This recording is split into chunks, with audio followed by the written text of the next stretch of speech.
We are meeting Tyrone Huntley, who is currently playing in the View upstairs at the Soho Theatre, talking to him all about his new show and just why we need to go and see it. And we've got the amazing Emma Sayle in the studio, talking female empowerment and entrepreneurs, all of that and more coming up before 9 p.m. Badass Women's Hour XL on TalkRadio. Welcome back to Badass Women's Hour. So, Emma Sayle, welcome to the studio. Hello. Thanks for having me. Emma, in case you don't know Emma Sayle, and you really should, she is the founder of Killing Kittens. We've had her on the show before, talking all about that. And she's the co-founder of the new app Sistr, which is aimed to bring about female networking.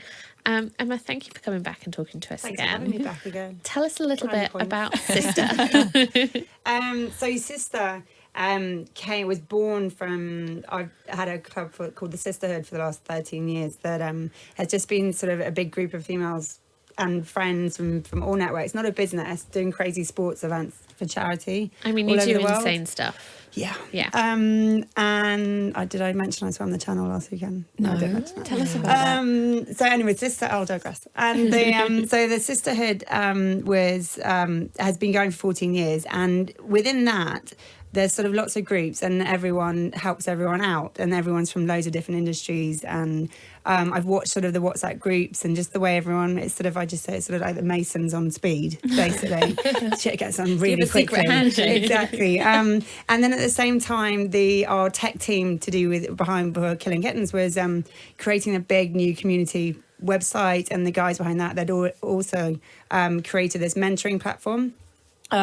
So we sort of, the combination, there's this platform that was sort of sitting there my CEO developed it about 3 years ago with the Sisterhood and sort of the community that I'd watched sort of in the female members of KK and how they interact as well, sort of came up with actually creating this platform called Sistr, which was connecting women professionally, but of which, people listening probably go, well, there's loads of like female networking apps out there or platforms and groups, but ours is sort of anyone's welcome. It's anyone from, we've got actresses, models through to finance, media, everyone and anyone. And you've got big sisters who are sort of the mentors. And then you've got little sisters who are the ones who will ask the advice and look for a mentee, mentor even. And so that's it. It's free.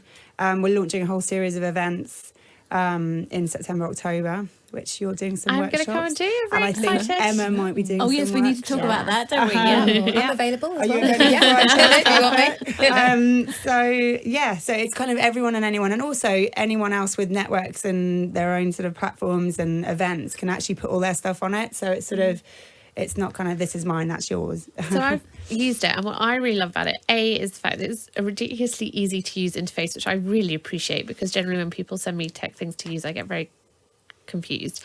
But also people ask questions and then the responses are really genuinely very useful. Like people actually give care good advice. Yeah, people don't give the kind of, I generally find when I use things like this that people give so this is my job, let me tell you about what I can do for you advice. And actually what I've noticed is people giving I recognise that situation, I was in it, here's the person that I used that helped me out, or here's the thing that I did that was really beneficial. It's very practical advice. Yeah, people are genuinely, we've had a few events and people have said actually people are very genuine and genuinely want to help. And I mean, I've been going to sort of networking events for 20 years. I look 20, I know.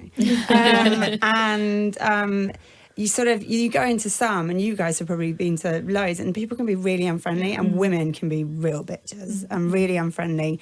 And a lot of the time you get them where they have that attitude of, well, we had to work our arse off in our 20s to get this far, so why should we help you? And that, I've always hated that, and actually disappointingly, I think I've come across more of that sort of behaviour than actually ones genuinely wanting to help and give time to help.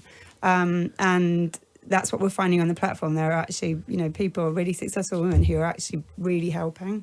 Did you have a lot of people talk a lot about having mentors when you're setting up a business or running a business?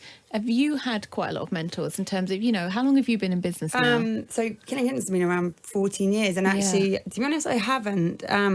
because I mean that's sort of a niche. It was the adult industry. It's a very male dominated industry. So I was quite sort of tunnel vision. I'm doing it on my own and sod you all. Kind of making up the rules as you go along. But what I have always done is, since I left uni and even before that, because I grew up in the Middle East and got thrown into loads of networking events and stuff, and what Dad did, I always put myself out there and networked, and with older people. So at 20, I would go to these business events, even though I knew it was for a more senior level. I'd go, sod it, I'd just go.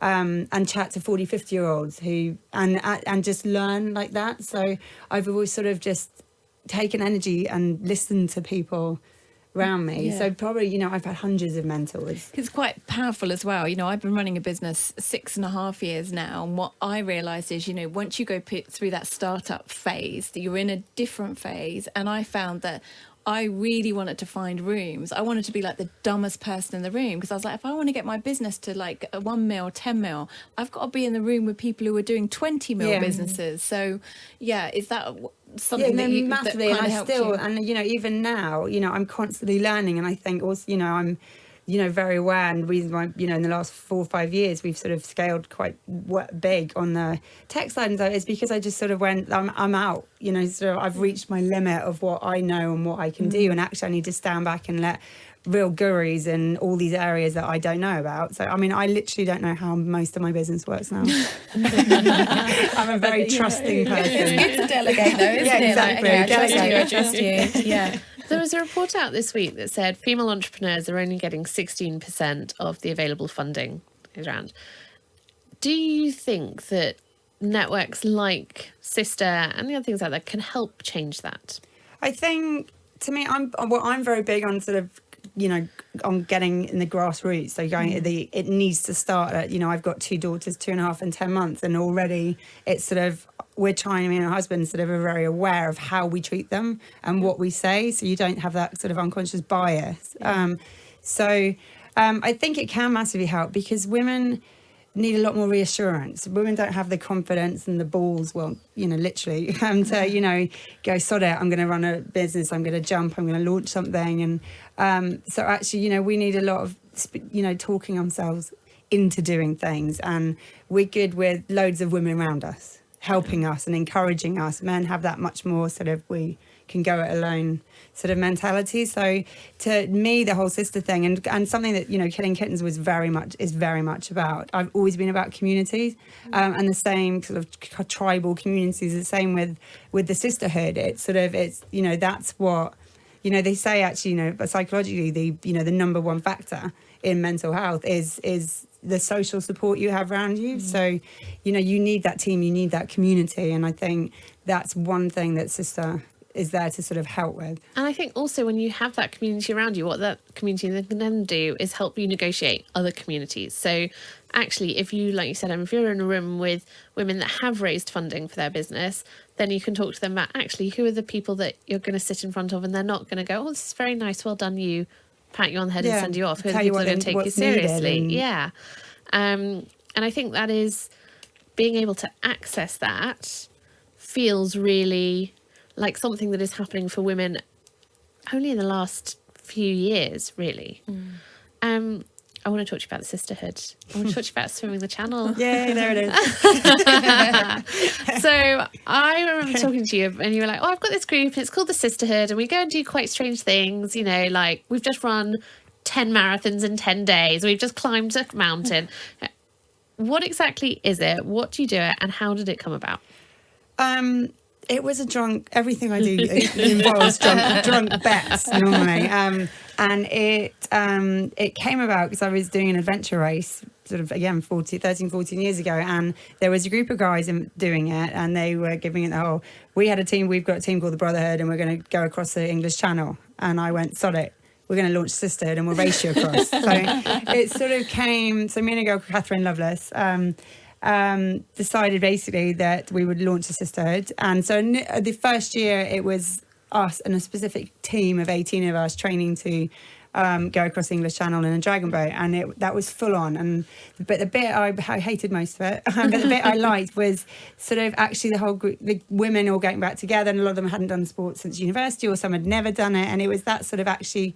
it gave them a belief, which then I saw went into other aspects of their life. So I thought, I want to keep the sisterhood going.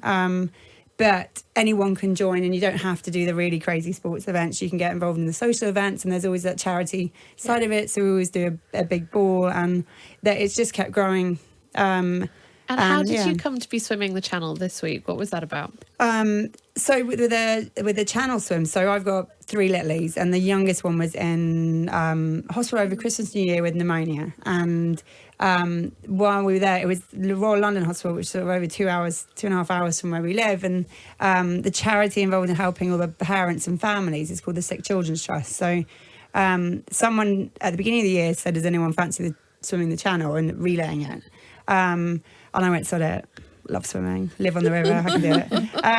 And then we just went, well, the obvious, most of the team, 5 out of 6 of the team are mums. And so we decided to do it to the Sick Children's Trust, and You just light touched on your daughter having pneumonia. But I do that. If I start laughing about stuff, that's my equivalent of crying. Yeah, because that was really touch and go for a while with her. She was seriously sick, wasn't she? Yeah. No, she only got the all clear last week, so she's been every 2 weeks since Christmas. She's been in and out of hospital. So, and how old is she? She's now 10 months. So she was 4 months when she went in. But she got the all clear last week. She's all clear, and she's a feisty little bugger. So yeah. She'll be part of the sisterhood in no time. Big time, yeah. So how can anybody become a member of the sisterhood? Is that possible? So the sisterhood, I mean, to be honest, we've got, a website, and we get emails from girls going, love it, and can we join? And that's the thing, there's no membership fee to it. It's just sort of, you join the mailing list, and we'll put out what, we're going to do this event, or some people are doing that event, or does anyone want to join me? I'm running this or that. So, and then we do a big ball. So people get involved in different ways to that one. So, yeah. And if people want to join Sister, if they want some brilliant networking, some amazing advice, and obviously the chance to go to a workshop run by Emma and me. And Scarlett. Yeah. Where can they find it? That's just sisterapp.com, but it's sister spelled SISTR. Clever. Techie, really tech. Yeah. Got the URL for that. It's like, well, cool. Emma, thank you so much for coming in and chatting Thanks to for us. having me again. Thank you for just being such a brilliant female entrepreneur that decides she's going to do something and does it. You're we welcome. love them. And coming up next, we are talking to the woman who was in the police force and has now written an expose about what it's really like to be a woman in the British police. She is with us here. Badass Women's Hour XL next. This is Talk Radio. Driving Home with Eamon Holmes, weekday afternoons from 4 on Talk Radio, in association with Sun Savers, giving you cash, treats and prizes. It's the nation's one-stop